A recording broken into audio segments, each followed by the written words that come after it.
Hanya kadang kita sudah terbiasa dengan yang manual-manual. Jadi ketika ada yang digital tuh udah gugup duluan gitu. Padahal justru itu akan lebih mudah.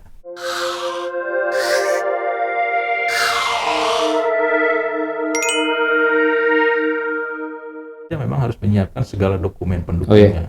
Gitu ya. Kalau karyawan mungkin seperti saya dan teman-teman kawan pajak yang hanya karyawan, salah satu bukti pendukungnya itu bukti potong dari si pemberi kerja. Kalau yang punya usaha ya tentu laporan keuangan dan sebagainya. Gitu ya. Jadi bukti pendukungnya harus lengkap dulu. Nah, baru ketika mengisi SPT, baik itu melalui filing melalui form itu akan lebih mudah. Kalau bukti pendukungnya sudah terkumpul. Gitu ya. Itu jadi kelas banget Pak jawabannya Pak. Jadi emang kita perlu menyiapkan berbagai lampirannya sesuai dengan pekerjaan kita ya Pak. Kalau memang dari ASN ataupun TNI Polri tentu ada bukti potong dari bendaharawannya. Tapi kalau memang usahawan ya pasti ada pencatatannya juga masing-masing dari pengusahanya. Dan juga kalau yang lebih kompleks pasti badan ya Pak, ada laporan keuangan seperti itu.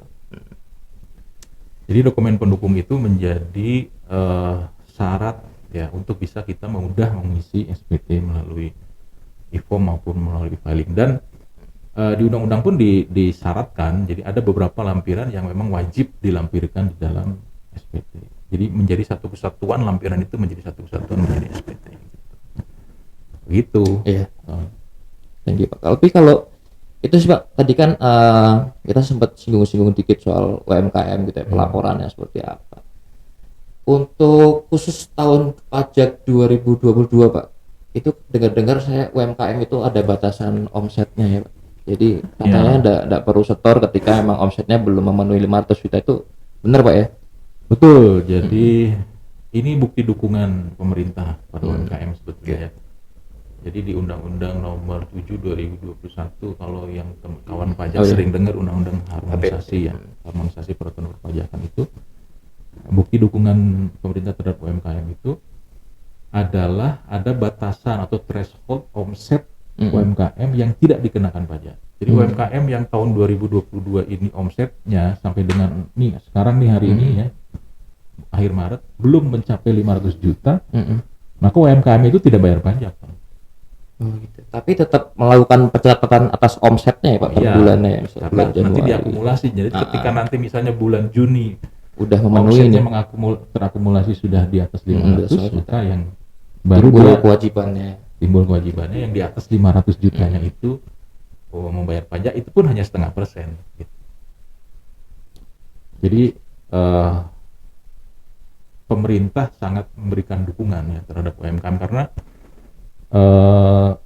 salah satu penopang ekonomi Indonesia yang paling kuat itu sekarang justru UMKM gitu ya. Itu.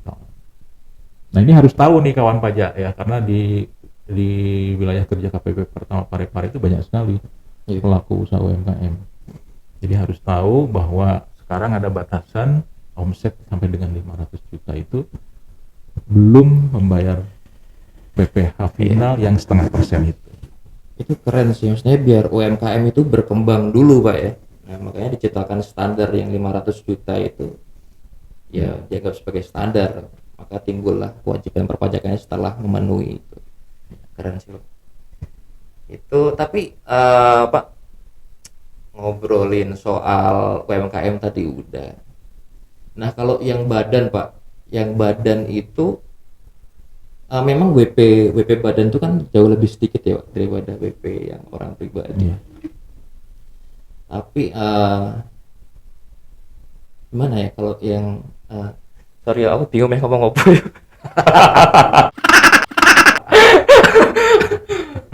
Benar. Jadi aku mau ngomong apa ya? Badan lebih sedikit pasti ya kan? Karena kehilangan ritme ya. Terus apa ya, WP badan itu kan terdiri dari kumpulan beberapa orang share gitu, dan dia pasti ada kepengurusan dan sebagainya.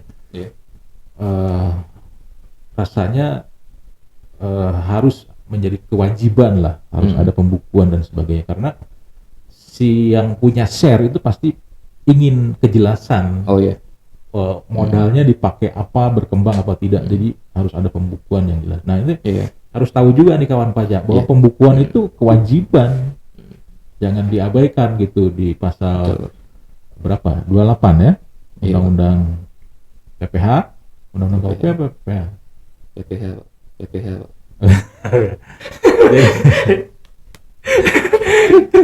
Sama itu juga apa? Jadi kewajiban itu ada juga yang menyelenggarakan pembukuan gitu. Karena kalau itu ya Pak, kalau misal makin baik laporan keuangan suatu perusahaan kan juga memicu investor juga masuk juga kan, bisa juga. Apalagi anak-anak zaman sekarang kan udah pada main saham gitu. Itu termasuk untuk dilaporkan nggak Pak untuk saham gitu-gitu? Iya, termasuk kan termasuk yang kalaupun misalnya ada kawan pajak yang main saham nih. Mbak Ika main saham Mbak. Kenalan dulu. Sahamnya banyak Mbak. Jadi Mbak Ika yang ngisi podcast kemarin tuh main saham. Jadi harusnya dimasukin. Kenalan dulu. Iya, karena dia tapi walaupun dia itu sudah dipotong PPh final ya, apalagi saham yang di bursa. Oh itu kan udah terpotong itu. Tapi di SPT harus tetap dilaporkan. Tetap dilaporin penghasilan yang sudah dikenakan PPh final. Oke, kelas jawabannya mantap banget. Jadi ini sekaligus menjawab isu sih di masyarakat. Kenapa sih saya harus lapor pajak padahal saya udah bayar? Ya itu memang amanah dari undang-undang gitu ya, yang pertama tadi. Dan saya yakin setelah podcast ini ditonton sama teman-teman semuanya, saya yakin mulai timbul kemauan nih Pak. Wah, saya harus jadi wajib pajak yang mandiri ini. Apalagi anak-anak muda ya Pak. Kan malu gitu Pak kalau nggak mulai informasi kan malu ya Pak. Saya jujur agak gaptek Pak, jadi saya juga sebenarnya malu, tapi saya mau berusaha untuk tidak gaptek dan mau membuka wawasan saya lebih dan lebih Pak. Betul sih, apalagi sekarang ya saya kira semua pebisnis lah atau entrepreneur itu sekarang harus melek teknologi. Betul. Kalau nggak melek teknologi ketinggalan, saya kira nggak akan kelibas lah oleh usaha yang lain ya, termasuk di dalam memenuhi kewajiban perpajakannya itu harus ya, artinya gini, kalau sebuah bisnis itu dijalankan dengan proper, termasuk perpajakannya, itu keren sih gitu. Jadi dia lebih tenang juga. Dan ketika dia membutuhkan investor, pasti investor tuh nanya perpajakannya beres apa enggak kan gitu ya. Nggak mungkin investor naruh uang di perusahaan yang nggak jelas gitu. Apalagi pengemplang pajak, nggak mungkin juga sih. Kalau perpajakannya tidak beres, saya pun misalnya sebagai investor, kalaupun bisa jadi investor, mikir-mikir juga kalau ternyata kewajiban perpajakannya nggak beres.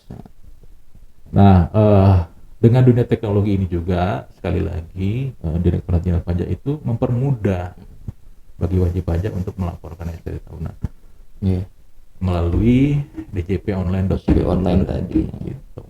Dan sistem kita kan self assessment Pak ya, tapi at least kita tuh tetap harus, walaupun secara berdasarkan hati nurani kita dalam hal pelaporan, tapi tetap harus melaporkan sesuai dengan keadaan real yang Bapak Yusan sudah ceritakan tadi di awal. Iya. Karena nanti kita sebagai Fiskus juga melihat kewajaran dari pelaporan dari para wajib pajak itu sendiri ya Pak. Bukan berarti setelah saya lapor nih, saya laporin aja deh. Tiba-tiba dikiranya mungkin Fiskus nggak ngecek, padahal kita cek juga ya Pak untuk kewajaran pelaporan dari harta, hutang, kemudian peredaran usaha dan lain-lain. Jadi memang kita perlu untuk. Iya betul Pak. Jadi kan kalau katanya dibilang kalau ngisi SPT itu harus benar, lengkap, jelas gitu ya. Ya karena di dalam pasal yang lain di undang-undang itu menyebutkan bahwa Direktorat Jenderal Pajak diberikan kewenangan untuk menguji kepatuhan wajib pajak. Jadi SPT itu nanti memang akan diuji. Walaupun itu self assessment, semua diserahkan kepada wajib pajak, tetapi kewenangan ada juga di DJP untuk menguji SPT itu. Jadi harus benar, lengkap dan jelas. Jadi benar perhitungannya, lengkap apa yang harus dilaporkan itu harus lengkap dan jelas asal usulnya. Jadi kalau tadi saya bilang ada harta, ya harus jelas harta ini dapatnya dari penghasilan yang mana, kan gitu, nggak tiba-tiba hartanya ada tapi penghasilannya nggak ada, penghasilannya nggak berubah ya, aneh ya. Makanya tadi seperti disinggung oleh Bapak Yusan Jubiantara mengenai kewajaran dalam hal pelaporan harta di SPT tahunan. Nah, kadang gini Ton, kalau e-filing itu bagi sebagian masyarakat, apalagi di awal-awal canggung dulu gitu, masuk ke e-filing, menyampaikan SPT melalui e-filing atau e-form. Sebetulnya itu hanya karena tidak berani mencoba. Jadi sebetulnya ketika kawan pajak berani mencoba menggunakan e-filing atau e-form akan sangat mudah ya, apalagi dengan aplikasi yang sekarang sudah ada menu untuk membuat billing dan sebagainya. Jadi ketika masuk ke DJP online itu semua sudah ada di situ. Rasanya sekarang hampir semua ya juga sudah bermain media sosial dan sebagainya. Jadi rasanya sudah tidak asing lagi lah dengan dunia digital. Gitu, Ton. Nah, kita ingin ngajak lah ke kawan pajak semua begitu bahwa segera saja menyampaikan SPT. Iya, nggak perlu ditunda-tunda, Pak ya. Apalagi yang anak-anak muda ini nggak perlu kita menunda-nunda lagi lah. Ini sudah diamanahkan oleh undang-undang. Jadi kita sebagai anak muda, generasi penerus nih, Pak.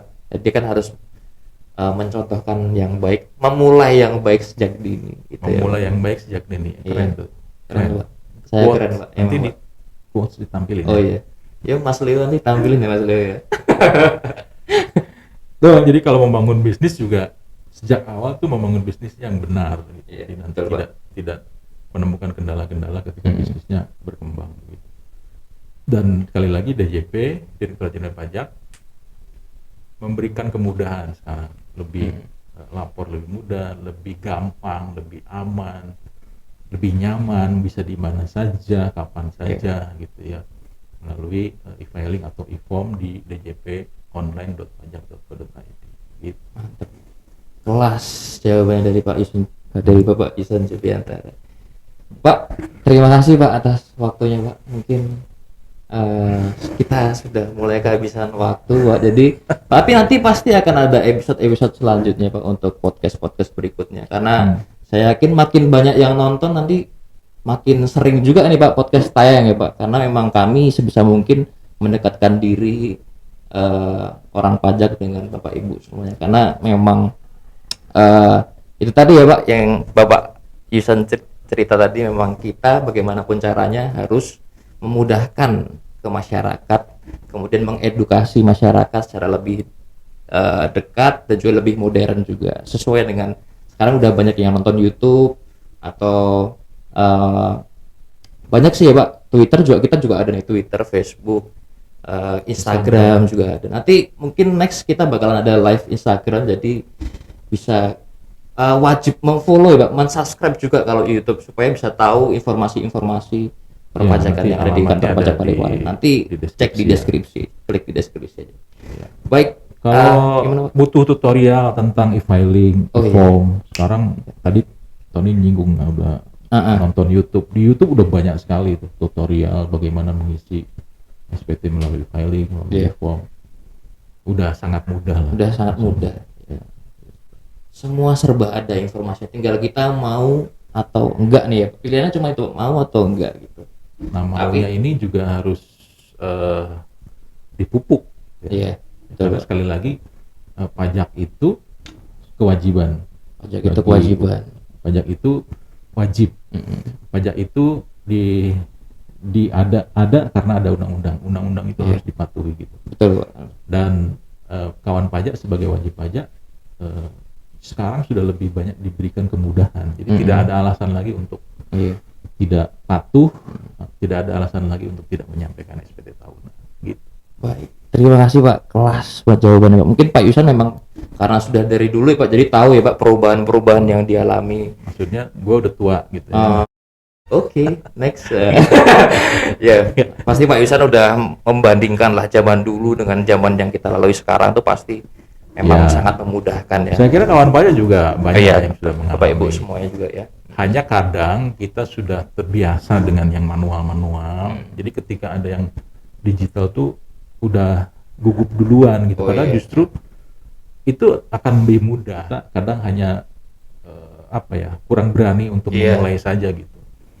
Tapi sekarang karena sudah juga didorong atau dipaksa oleh keadaan, perkembangan teknologi dan sebagainya, ya saya kira kawan pajak juga harus segera menyesuaikan begitu. Tapi nanti saya yakin sih Pak, nanti maksudnya ketika kita berani mencoba tadi pasti akan nyaman juga Pak dengan yang e-filing tadi. Dan Karena mungkin memang sangat kawan sangat pajak mudah. juga yang nonton nih nanti Iya. banyak yang berkomentar, iya memang sekarang gampang ya. Silakan Iya. nanti kalau ini tayangnya kapan ya? Mas Leo, tayangnya kapan Mas Leo? Nah, silakan sebut ada yang mau komen ya, memberikan testimoni atau yang Iya. memberikan masukan ya silakan di kolom komen ditulis di situ nanti. Setelah ini tayang tapi ya. Iya, secepatnya tayang Pak ini Pak. Ya. Karena harus Maret nih tayang. Iya, Maret.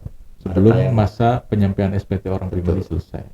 Barangkali tayang sebelum akhir Maret, jadi ada yang nonton podcast ini, oh ya saya belum lapor SPT. Wah, thank you Bang Tony, Pak Yusan mengingetin Mantap. saya. Bang Tony ya. Harapannya seperti itu Pak ya. Dan semoga memang podcast ini menjadi semangat bagi para penonton juga ya Pak, mengenai informasi yang kita sampaikan. Kalau kemarin sempat dibahas tentang PPS juga ya, semoga memberikan edukasi juga kepada wajib pajak, baik itu yang mengikuti PPS maupun yang memang tidak ada di kualifikasinya itu ya Pak. Jadi ada program seperti ini, jadi seperti itu. Dan informasi kita sudah banyak sekali berikan, tadi udah disampaikan ada Twitter, ada Instagram, mungkin paling banyak teman-teman suka Instagram misalnya. Iya, nah Kita udah juga Instagram punya sih Pak. Jadi teman-teman kawan pajak semua bisa banyak mendapat informasi di akun media sosial KPP Pratama Parepare ya. Iya. Oke, kayaknya Baik, terima kasih cukup. Pak Yusan. Ya, Bang saya Tony sudah- luar biasa, Bang sudah Tony. sangat berterima kasih Pak Ya. sebagai narasumber lagi dan lagi. Mungkin besok kita bisa tukeran Pak, mungkin antara Pak Yusan dengan Mbak Ika tukeran. Iya, Saya adalah nanti, tim support ya Pak. Nanti kan episode berikutnya Iya pasti dengan ada episode selanjutnya. dengan bintang-bintang yang masih banyak di KPP Iya. Pratama Parepare banyak sekali. Yang bintang. ganteng, cantik ada lagi ya, seperti itu. Ya, tapi Ya, saya yang paling pilihannya dua kan, ganteng, cantik itu Iya. doang, nggak ada yang lain. iya sih Pak.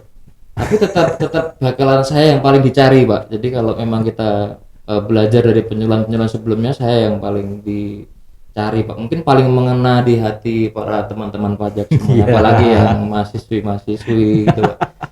Oke Pak Yusan, Iya. sekali lagi terima kasih Pak Yusan. Oke, Dan juga ya terima kasih sama-sama kawan Iya. pajak juga ya Kawan pajak yang juga. menonton. Terima kasih sekali lagi. Kalau ada yang mau menyampaikan ide Iya. atau memberikan testimoni nanti ketika nonton ini tayang, silahkan komen di iya. kolom komentar ya. Ada Kita di sangat YouTube. terbuka ya Pak terhadap itu masukan.